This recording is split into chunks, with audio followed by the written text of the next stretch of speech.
I am thrilled. Who said that getting people after lunch is difficult? Look at the energy in the room. Great. Thank you for being here at the Northwest event show. They're looking at me like, why I speak French? Are you listening to me now? Great. Okay, I am so thrilled that we're going to see what is happening behind the curtain. Why some events are fantastic and people come back from lunch more energized than before lunch. And why some of them are. This panel that Logan bring here is going to give you all the tips to ensure that never, ever you have an event that is, okay? Logan is my kind of people. We speak the same language. She loves technology, and I love technology, and she loves it. And she goes after complex production issues to bring them to life just like that. So this afternoon, she'll facilitate this panel of experts. And when you get out of here, you'll know exactly what happened behind the curtain and how to ensure your next event is at the top. So help me welcome this panel.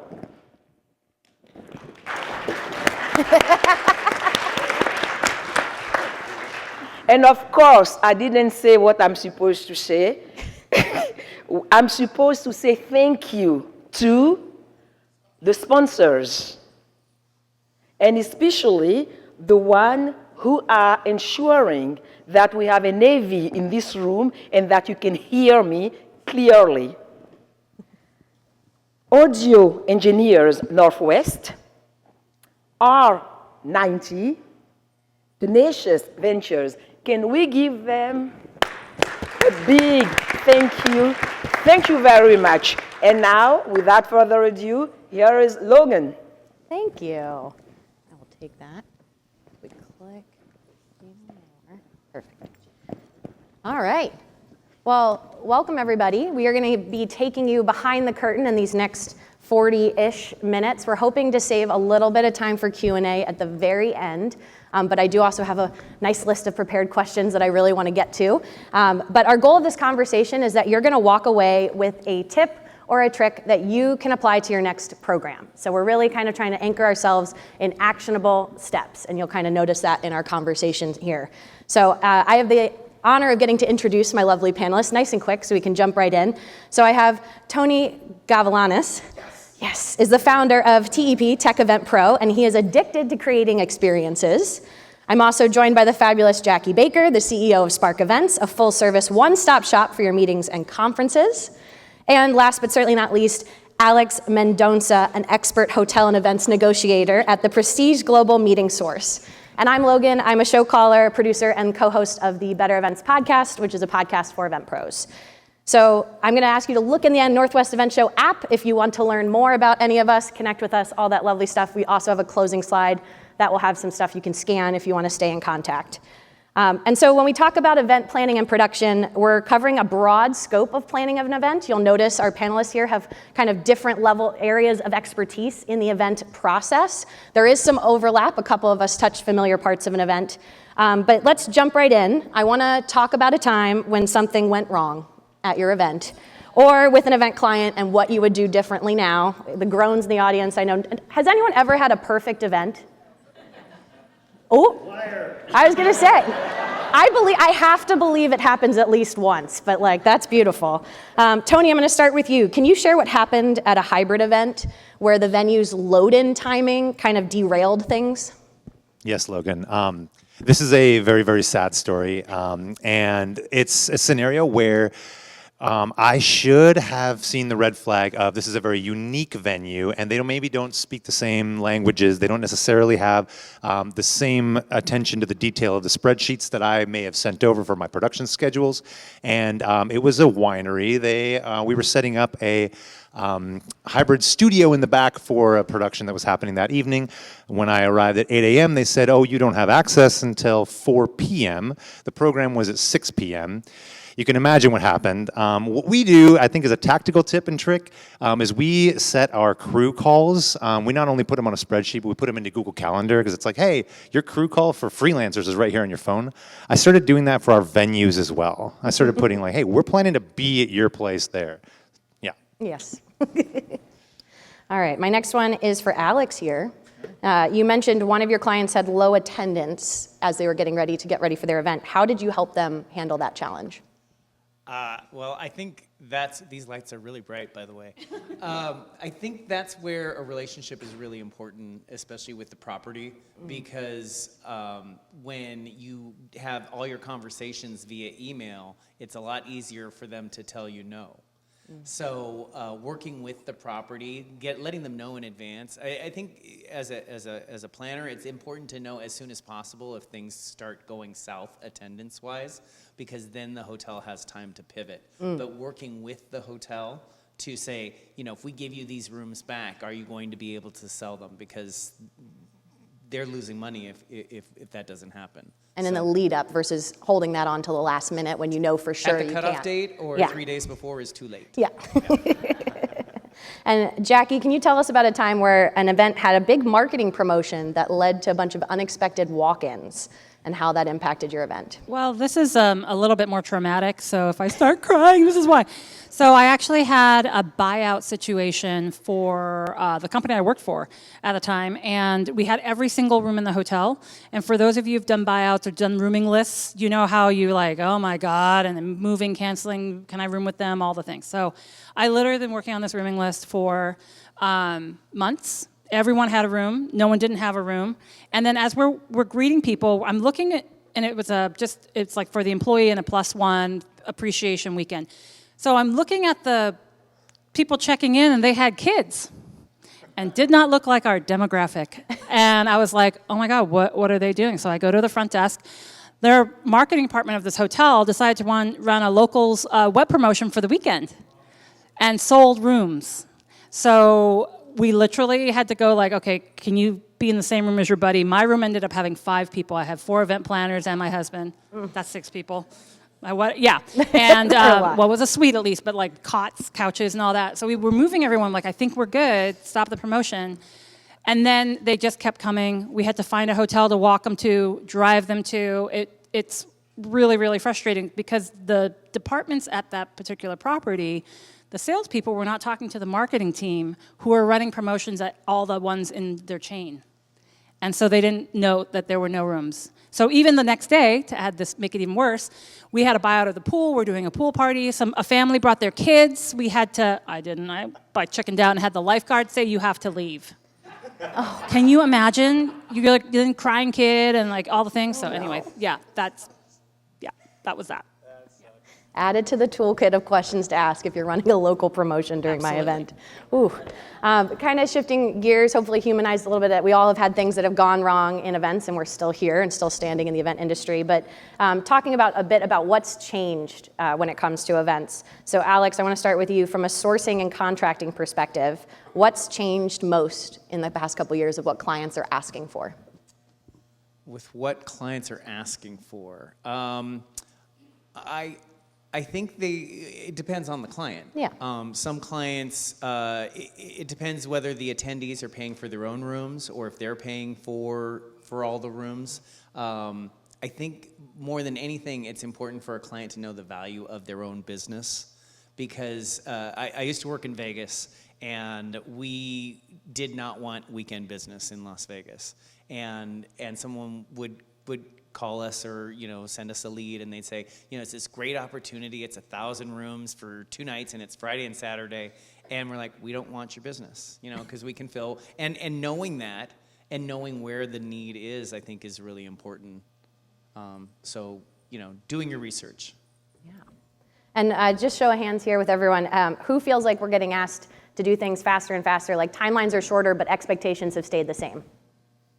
And we're well past COVID, so we can't say it's just a bounce back thing. This is like here to stay. So Tony, on that note, you'd mentioned in our prep call that you can't always make a diamond under pressure. So how do you know when a timeline is actually unrealistic, and what suffers from that compressed timeline? That is such a fraught question. I feel like the tactical tip to this is to outline your process in a work back and to know for yourself, like, are you okay with receiving this 7 days prior? Like, what is going to impact if you get it 3 days prior kind of thing? Work your entire process backward. That is, without a doubt, the very best tool that I've ever had for this type of scenario. You plug your, current date in, you plug your event date in, and you have a generalized idea about where your deadlines should be.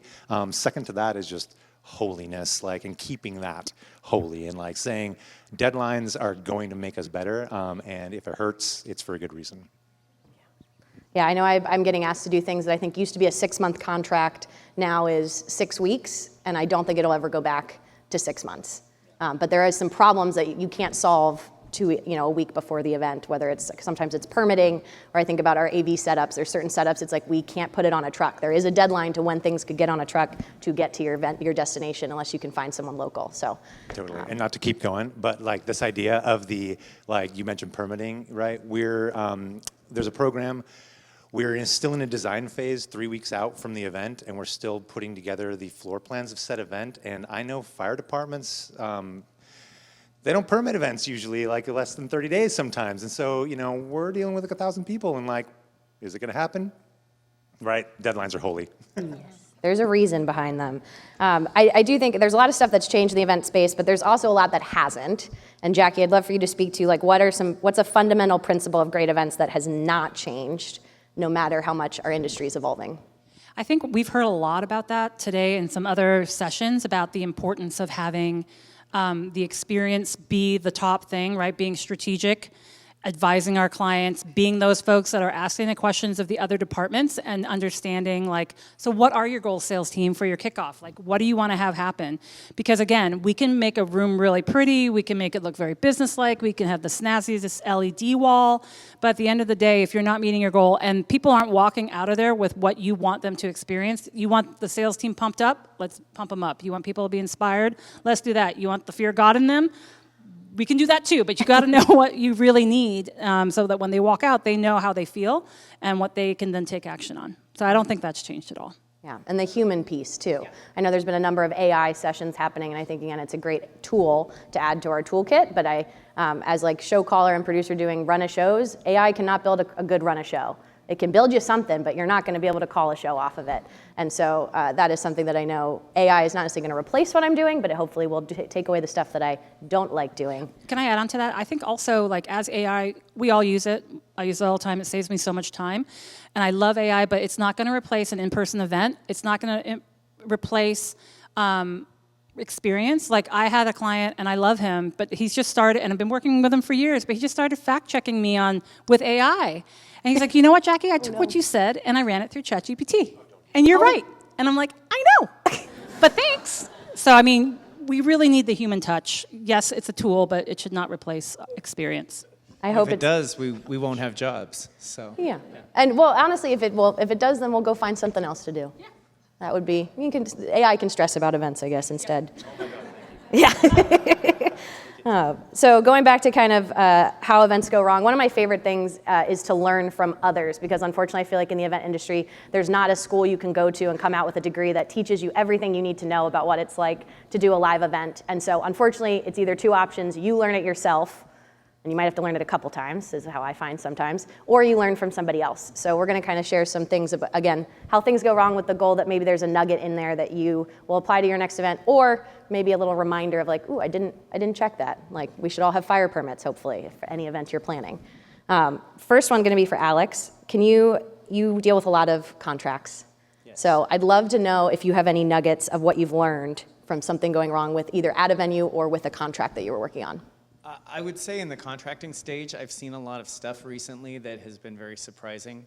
A lot of it, you really need to review the contracts with a fine-tooth comb because they will slip things in there like hidden fees. You know, I had a group that was they had a 25% what do they call it? Administrative fee for their audiovisual, but that was not the gratuity. The gratuity was in addition to that. So it was basically just a $25 upcharge on top of their audiovisual. And stuff like that can happen all the time. And it just seems different every time. You know, no two contracts are alike. So you just need to make sure that you are reviewing it, or you know, if you have a legal department or having a second set of eyes always helps. I'm going to go to you, Jackie, talking about a time when you might have been set up for failure before the event even started, and what caused it. Yeah, and I think the second set of eyes, whether it's ChatGPT, but I wouldn't trust it, or not, or another human being who's familiar with the event is so key. We were collaborating with a client and a couple other vendors on their conference, and you know, we had a very specific lane that we were supposed to stay in, even though you know we can do the whole thing, but our lane was this. Okay, great. It would have really helped earlier on if she had asked me, or I had asked, like, hey, do you mind if I just take a look at your BEO? I'm just kind of really curious about the flow. I want to make sure you don't have to worry about it. We're there to set up and decorate for your event and do the signage and everything in advance. Because when the time came and we were getting ready to do the event, the banquet captain came in and said, this is like an hour out. Do you want chairs for your dinner? And I said, what do you mean, do I want chairs? I'm like, are you kidding? He's like, well, on the BEO it said TBD, so we just want to make sure, do you want chairs for your buffet dinner? Oh, no. Yes, I would. I would really like them. All right, copy that. Okay, we're going to need chairs. I'm like, so nothing had been set, and it was going to start. No, we're going to stand around. We're going to sit on the table. Like, it's just such it wasn't an off-site venue. Oh, my God. Yes, that. Like, that imagine that worse. horror. Be it like, could be worse. Yeah, it could be worse. So just having, like, it could be too many cooks in the kitchen, but sometimes the problem is if you don't have enough. And I think being a resource to just feel better or maybe help them because they're trying to manage the whole conference themselves, just be a good part of the team is really, really helpful. Tony, for you, where do you see events getting overly complex? I feel like some folks are still doing hybrid or these production-heavy shows. What's the tipping point for where it's kind of taking it to the next level? Yeah, that's good. I'm in a weird position where I'm trying to get people to spend more on technology, but at the same time, it's not the best thing. The consultation or the consultant in me is saying, hey, you want to have this moment of impact, right? You want to have this communication that's meaningful that people carry away with them.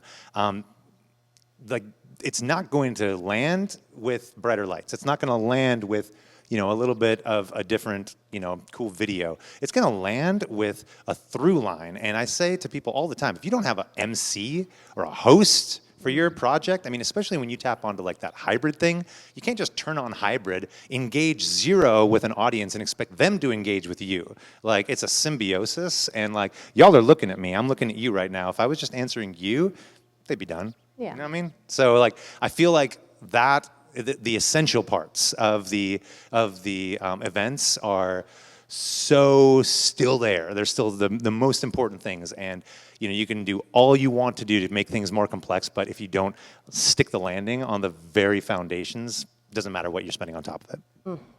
I had a show 2 weeks ago that they wanted to turn hybrid the next day. For just one speaker, that it was more virtual, like hybrid of the virtual speaker was going to just get live streamed in, as they said it so casually, of like, we're just exploring. And I said, oh, great. As a show caller, I was like, that will vastly impact what I'm doing tomorrow. And it was one that they were then shocked that the charge of adding cameras, laptops, hardline, another body, because I was like, the one video guy was already doing 17 different things. So I was like, we can't add a Zoom laptop. And I just offhand had been like, well, you could also have them pre-record it, and just playing one more video is not going to be any extra lift on our end. And it was funny. Then they talked amongst themselves for a couple hours and then came back and they're like, so I think we're going to do a video. And I said, great, because the setup would just be so different. And it was a different beast than if we had been set up for hybrid and you added one more virtual speaker in versus we were a completely in-person show that had, all the bells and whistles of big screens and microphones, but it was like 2 operators, and you really can't scale to add anything there. So, but they were surprised that it was an added cost. That was one that we had to have a little conversation that I was like, it's gonna be extra, and it might be a little extra because it's in-house and they know you don't have anywhere else to go. So that's one of just kind of pivoting and offering different solutions. Talking about practical tips and tricks, Alex, I would love to know, what is one question that you always ask a venue or hotel to add to a contract, to advocate for? I heard you might ask for a room sometimes for your own office space. Yeah. So, sorry, the microphone helps. Sometimes, depending on the client, they like me to be at the conference with them. And if that's the case, it's good to ask for that, ask for a room for myself for 1 or 2 nights before the, when it's in the contract stage. Because oftentimes I've come to situations where the conference is coming up and the client has said, will you come to the conference to attend and help me out? And I say yes, and then I reach out to the hotel and they say, sorry, we're completely sold out because of this business you brought us, but we can get you a room for $469 a night. Yeah. Like, oh, note to self. And you also mentioned it for planners in here that it's a better point about asking for more space than you need and what that process is, if you don't mind sharing with everyone. So, history, if you've done the conference before, knowledge is power. But I always say ask for more than what you need, because if you get further down the road and you say, oh, we need a room for our AV crew, and they say, sure, that'll be $1,000 a day. But if you had gotten it on the front end, you probably could have gotten it included. Yeah. The other thing is, especially if you have a lot of internet usage, knowing what your internet bandwidth usage is. Oh, like in real ahead of your event or while you're on site ahead checking? Of the event. Yeah, because when one conference ends, get that information from your audiovisual provider, because the next year it'll come in handy, because you're like, do I need 50? Do I need 100? I don't know. You have no idea. And my add-on tip to that would be also to check what Wi-Fi you're getting while you're on site, because I had a show where we had some issues with some internet, and after the fact they're like, oh, but you were only getting 30 megabits. You paid for 100. And I said, well, how would I have known that I was only, like, you guys set it up, I thought it was tested, you were giving me what we paid for. And they were like, we don't know. We have no idea. Like, the answer was just, we don't know, which is the least acceptable answer in events. So it was like, well, now I have to, that's on my checklist. It's like, we'll sit down together, do the fast.com speed test, and I will ask, is that what I'm paying for? And it's like, good, check. So making sure you're getting also then afterward. But I haven't thought about the post-event, asking what we used to inform future decisions. Yeah. Tony, this next one's for you. What's a specific question you now always ask event clients early on that you can find would save you time later? This is a good one. I stole from my friends at Blue Danube. Are we going to be on a printed run of show, or are we going to be on a digital? And like, for those of you in the room who have done this, the subtext there is, are we like making decisions? Again, this goes back to deadlines, right? Like, or are we going to just like let this kind of become what it is, and we'll know what we did after we did it, right? Which oftentimes is perfectly acceptable, normal day in life, right? But I find that question, it's fickle in the sense that we control the run of show a lot of times on the show, so they're asking like, well, it should be printed because you're doing it, right? So, there's parts of it, but it's really a temperature gauge of the clients. Are you willing to make a decision and stick by it? Even though it feels weird, even though circumstances change, are you willing to commit to your decisions? That's a gauge where, we can play either different direction, right? Like, but I'm going to navigate that relationship vastly different if I know that we're going to ramp up in the very end. This 7 days prior to an event for someone who calls a show, you know that you can start to put those spreadsheets together, you can start to outline the agenda, you can start to put names and stuff, but until 7 days, like, you really don't want to like sit there and like outline things, because God forbid, like, you do the work, right? And then time changes it all up until, the day of the event. And so what we do now is just this kind of light tapping on the things, and then really front-loading all of our work into a massive quick ramp at the end of an event, rather than kind of like a much more linear type of thing. So yeah, it's crazy. Printed versus digital. My brain went to equipment. I thought you were trying to ask if you needed additional laptops for your crew to see it digital, but I like that vision of how baked is your program? Is it still in the process, or will it be pretty firm by the time you start?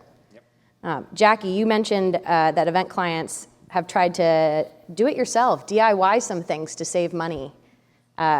Do you have an example that you'd like to share with everyone of a lesson you learned from that? I have a vivid example, especially for those of us who have volunteered at nonprofits or just run, with tight budgets, we have to do certain things. This group really, really thought it would be a great idea to just buy their linens from Amazon and steam them on site. Yay. So then, steaming, they got their volunteers steaming, they had the household steamer, we managed to borrow from housekeeping to give them a commercial steamer, which makes a big difference. So it took their volunteer team what they thought would be an hour and a half, and then they could go do other stuff like go to the pool, 6 hours. And this ties into it. It's like the banquet team can't set the room without the linens. So it's like they can't begin, and then it's a total scramble at the end to get the rolls down and centerpieces down and everything like that, and they were still kind of damp, and I'm like, oh my God. So there's a reason why there are linen rental companies, because they are large and wrinkly and messy with food and gross, and you don't want to have to deal with that. They will have it all done. If there's a hole, they'll send extra. It's not worth. Well, you can actually count up the hours, right? Like the number of people, the number of hours, you would have already easily paid for it, and then your team's not exhausted and frustrated by the time they get in the room. So DIY doesn't also work. And then what do you do with it after? Who's taking it home to wash and iron again? Nope, not me. That's their stuff. So that's free for all volunteers to take home. Feel free to take a centerpiece and a linen, a purple linen. Enjoy. You'll use that in your house. Yeah, you'll absolutely use it. I kind of thinking through some practical tips and tricks too. I know we have these horror stories that we kind of share. I'm really passionate about my post-event report, and I would love to know, I'll kind of go through for each of you to share kind of what your process is for noting things for future you. Because it is one of the things when we get done with an event, there's such a Herculean effort. You've had long days on site, you're tired, and then all of a sudden somehow I feel like I wake up and the event was like 3 weeks ago, and I wrote nothing down to help future me, next year me, next time I'm doing a similar event, if not that same event. And so I've gotten really passionate about a post-event report. I have like a template I do. I've given myself grace. Some projects, it's just a brain dump on a Word doc. But other times I actually have specific sections of literally what happened. And you can tell the traumatic events, because I have one that's like 18 pages long. And if I read it, I'm right back in that moment of like stream of consciousness, things that happened. And then I have a column of what to improve. While it's kind of fresh in my brain, I know Mary, my podcast co-host here, she does voice notes to herself in the car while driving back home from the event, because that's easier, just again, stream of consciousness versus writing. So I'm curious for you guys how, and if that process has evolved, but any tips you have for folks here about how to debrief or wrap up after the event has happened. I think from a planner perspective too, we're like, okay, this is done, it's good. Next, right? Yeah. Or you're already midstream on your next event. So we have our team write down stuff right from the beginning in a shared note on a phone or something like that. You can voice note it if you're like, oh my God, this is ridiculous. And it's completely not shared with the client. And it's just, those are our notes. And then we always take time in the evening or at breakfast to be like, okay, what happened today? What went well? What didn't? What did we learn? And then we schedule a call within a couple days. We schedule the call within a couple days, then we can have the call within a week with our client. It gives us time to know we have a deadline, because then you have a deadline, and pull all those notes together and then talk about it with them, because they have their ideas as well, and we can collaborate and talk oh, this was a pain point. Oh, that was my fault, so-and-so's fault, nobody's fault, but let's make it better next year. So I'd like to do it as quickly as possible, and in the format they want it.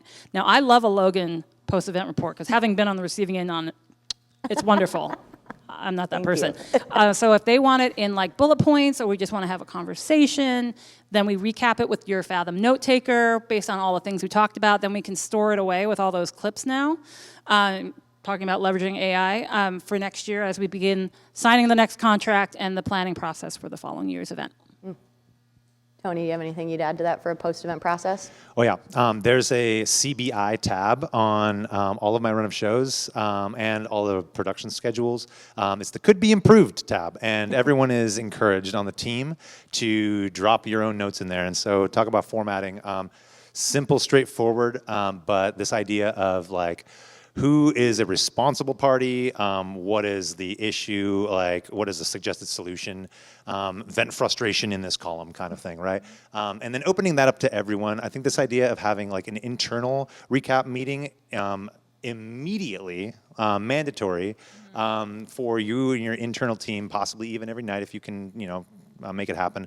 But then that ahead of the official, because as you mentioned, being able to digest the information and present it, communicate it to a client in the way that they can ingest it is what we do as a business. So yeah, converting that, absolutely. Alex, how do you capture that? Because I feel like you're negotiating contracts so far out in advance. Is there that kind of feedback loop that you can implement any changes for the next contract? Yeah, when that program ends? Notes helps a lot. Keeping a running file of each account is important. But with what I do, I'm more on the front end. I'm on the contracting and the sourcing side, so I'm not there when the event actually happens. But I would tell you that when I do site tours, I take lots of photos because when you're on your 6th hotel in the same day, they all tend to blend together. So the photos really help. But the other thing that I do is I use the notes in the photo. So you can pull it up and you can say, the Rainier Ballroom, seats 350 or, whatever notes you have. So my mind's when you blown go right back, now. Okay. Did not know that was a feature. I do that all the time with all photos in general. Like I live in Palm Springs and there's this giant Marilyn Monroe statue. And so I used it yesterday to label all the statue pictures because I do it a lot when people come to town. And I put Marilyn Monroe in. So that way when I go back to find the photo, all I have to type in is Marilyn Monroe and not be like, when did I take that photo?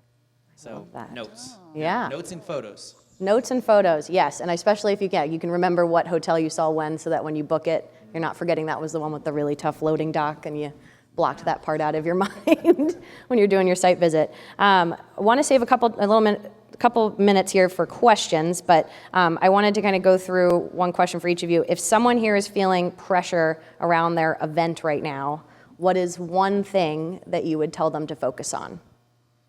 And I'll start if anybody want to. Tony, you want to go first? I'm feeling pretty intense pressure right now. I was mentioning to you on the walk over here. And what I am doing right now is I'm putting my head down, I'm doing the work. So that's like number one, I don't have time to think. But at the same time, I'd say that putting myself into the day of and kind of like looking at what are the things that I need? What are the elemental pieces that if I show up on site, I have to have right at my disposal. I find that running that exercise helps me reprioritize my moment here in the past, so to speak, and helps me evaluate what I should be doing because ultimately it's managing time. And what I oftentimes get stuck in is just a flow state of getting a certain thing done, but it maybe isn't the most priority thing. And so just having that perspective to reprioritize, it's so crazy because you're like, it isn't done until it's done, but it has to move on, yeah, that's the thing. I totally agree with that. I think we don't do this because we think our jobs are nice and chill and we really like a mellow vibe and we're kind of slackers and all of that. My husband always asks me, why do you do this? You're stressed a lot. I'm like, but it's so rewarding at the end. So again, to your point, think about future you. Also know that you're not the only one. You're in the same boat. So if you've got someone you can commiserate with, if you've got a group chat, be like, oh my God, I can't believe this one thing and this person's asking me so many questions. You can kind of let that out and not let it build up to lead to burnout, to the session earlier today. And then also know that you will get it done. And again, projecting to future you is super helpful. Delegate where you can. Know what's in your control. So I know what I can do. To that point we were talking to you about earlier, I don't know what their content is. That is not my problem. That is your problem. I still need to do my run a show. Anyway, I'm totally overdue. But it's my job is to make sure people are fed and they have all the things they need and you have what you need to run your conference. What your speakers do, what they say is on you to bring in the right people. So I'm not going to worry about that part, right? I'm going to focus on my part. If they need help or if they need nudging, I might prod a little, especially if it impacts my timeline. But otherwise, just focus on what you can get done today. do the best you can. Get up and go for a walk if you need to clear your head because you're frustrated. Call a friend, phone a friend, get your lifeline, and just know that you're not alone in this journey.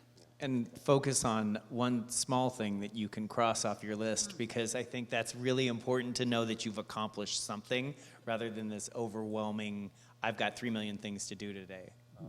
Oh yeah, I love a good brain dump of like just writing it all down on paper and then realizing like 80% of it's not urgent or immediate or needed, or maybe 10% you don't even have to do. One thing, like the rest of it. Yeah, then just one thing. I think for me, if I had to, for one thing, if you have an upcoming program, again, coming from the show caller, producer side of things, is please schedule tech checks with your speakers. If it is not scheduled in your program, even like 20 minutes before your doors are supposed to open, it is like life-changing, the difference between a non-tech check session and a tech check session. And the fact that the crew behind the crew really just wants to do what you want them to do at the right time. And if you're just gonna magically have a surprise slide that has audio in it, and we didn't test it in the tech check ahead of time, you're really kind of setting your team up to fail. So most of the production team just wants to make the speaker look good, and having that even 10 minutes, 5, 10, 20 minutes makes all the difference in your program. So if you don't have that, just check with your AV provider, your production team. They should be able to accommodate at least a 15-minute. I've heard saying the R word, rehearsal, makes speakers nervous, so don't call it a rehearsal, call it a tech check, and let them know it is for the production team, and that makes them feel like, oh, okay, yeah, it's not for me. It's for them. Just again, you're gonna say a quick few things into the mic and we'll get you out of here. But yeah, if you say rehearsal, you'll get some speakers in a huff about having to rehearse. So, yeah. So we have a few minutes here for questions. If anybody has one, we can open it up here.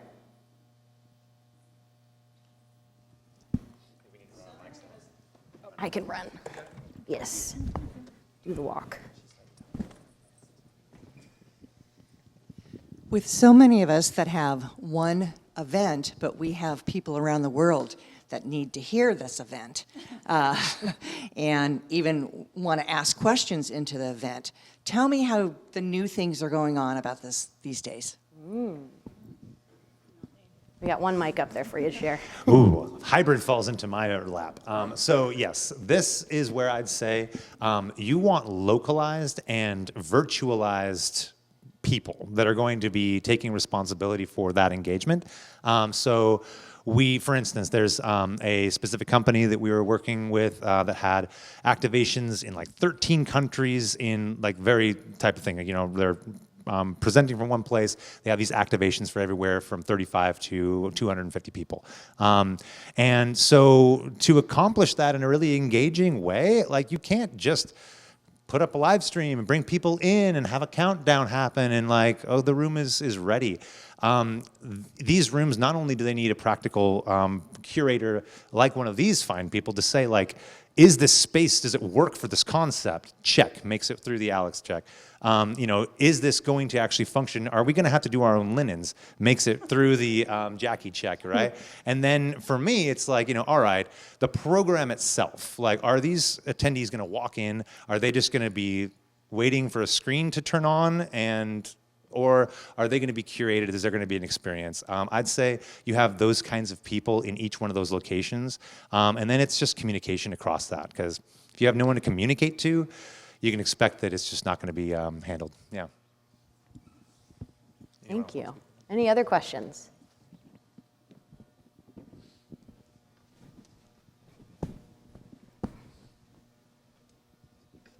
Hi, my name's Nicole Poole at the Heathman Lodge, and as a sales manager, I'd love to hear if there are any unique ways that a group was welcome to a hotel, that the hotel kind of went above and beyond and made, I know that the first kind of 10 minutes set the tone for a group's experience when they arrive, so if there's any fun ways that the hotel did something to make sure that they were warmly welcomed.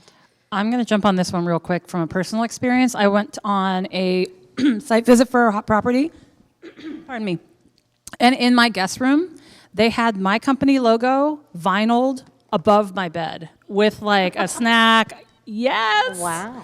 And I was like, so all the photos, all the things, they're amazing. So a small touch like that for your site visit with the company logo of the president or the head event planner or whatever, you get a lot of like nicely branded stuff too. Just a little touch maybe on a cookie or a cupcake. The one that I love for guest arrival really is a gobo somewhere. Floor, ceiling, wall. It doesn't cost you hardly anything. If you can work with your AV team or whatever, put their logo up there. As their guests are checking in, everyone feels welcome. And then it's not permanent. It's very, eco-friendly. So I'd recommend that. I'm a big, you may not know this, I'm a big social media person. And I really love a good photo opportunity. And so I think what I like to see when I go to a property is a step and repeat. And one maybe that you can change to add the client's logo in it. Something that's going to say, hey, we were at this property for this year's conference, and your hotel is getting promoted, and they are getting to promote themselves as well. I think that's anytime you have like a company logo, letting them know that like you've invested time to make sure that their stay stands out, I think that's key.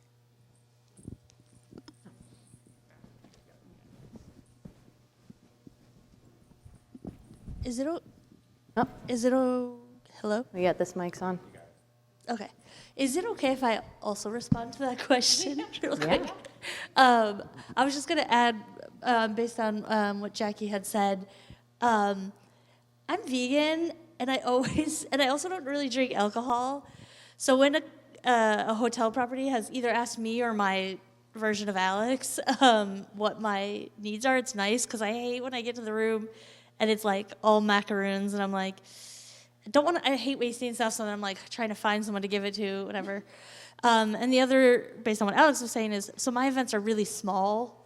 So generally speaking, compared to what it sounds like some of you all are working on, so I don't expect like a step and repeat or anything big like that, but just noting that we're there, really in any, I'm trying to think if there's something specific, but just like a little note, like a little something. It doesn't even have to be big, just that is either, it doesn't have to be catered for me, I don't expect my brands necessarily, although one hotel did do like a foam design on a drink with our logo, which I have no idea how you do that, but that seemed fairly easy. But yeah, just kind of a couple things like that. I worked with they're called the Sweet Printer, and they do custom designed cookies. And I love amenities or gifts that can be eaten, because I do not need any more notepads or water bottles. And these are personally designed cookies with pictures of whatever you want on it. Maybe it's the company logo, maybe it's the CEO, maybe it's last year's program. And I think that's a really great personal touch that says, we see you and we're invested in you. And then reading the group profile again is really important, especially alcohol and allergies. Yeah, I think one of the things too is you also want to, we were talking about this lunch, it's always about the content, right? So as our social media is a thing, a lot of companies like exposure, like, hey, we're all at such and such conference, look at our photos, tag us, blah, blah, blah, all of that. So anything that you can give your attendees to be like, I feel, isn't this the cutest thing ever? I'm at blah, blah, blah, attending this awesome conference, thanks to the sponsor. And then you're giving content to then the organizers of the conference to use and being like, repost and like just get more content. So easy ways, eat them, picture is forever. So that's a great idea. I see a question over here. It's going to be our last question here just for time. Good. So we're speaking of events like one at a time, and we all know that that's not really a thing. Are there any anecdotes on execute or just things you think about to help the process when you've got multiple events like you've been talking about happening at the same time? I think one of the traps we can get into is what I call ping-ponging, when I'm jumping between 3 or 4 events, because the emails are coming in and the questions, and you're just trying to empty your inbox. And I find like to reduce that stress is to really compartmentalize the time in my day where I'm like, I am now working on this event, and these are the things I need to do for it, and then make a switch.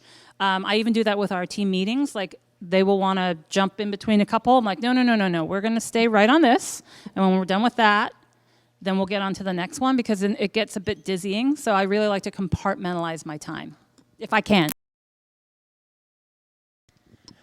I've been finding that what we actually sell to people, and I think it's probably the same whether it's audiovisual or it's catering or it's hotels, is we sell calm and confident reliability.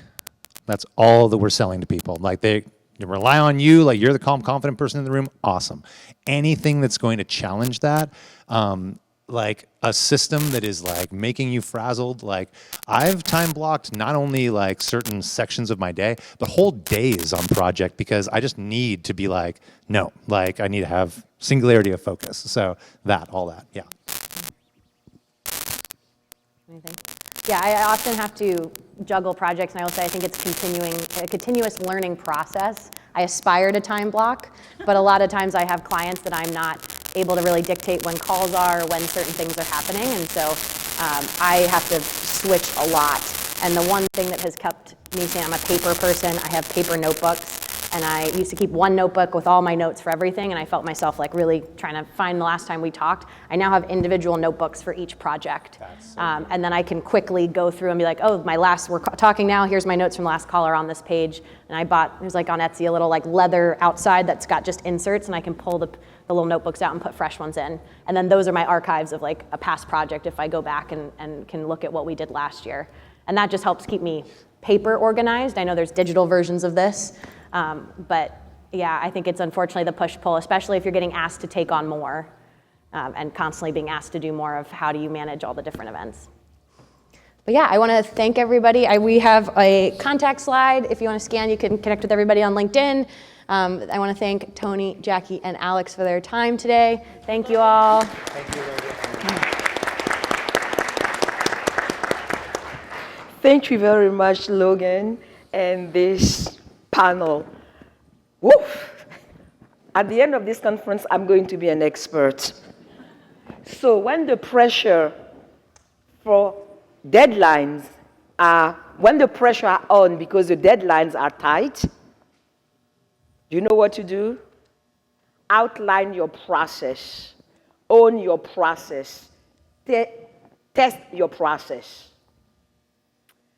AI cannot build a good running show.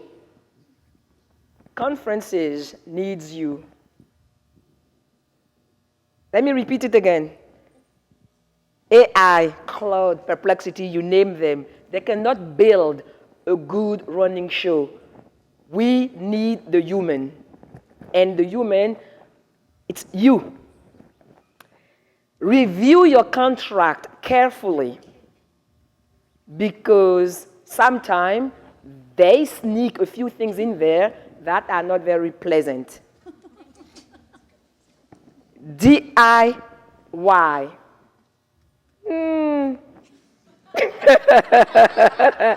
Not a good idea.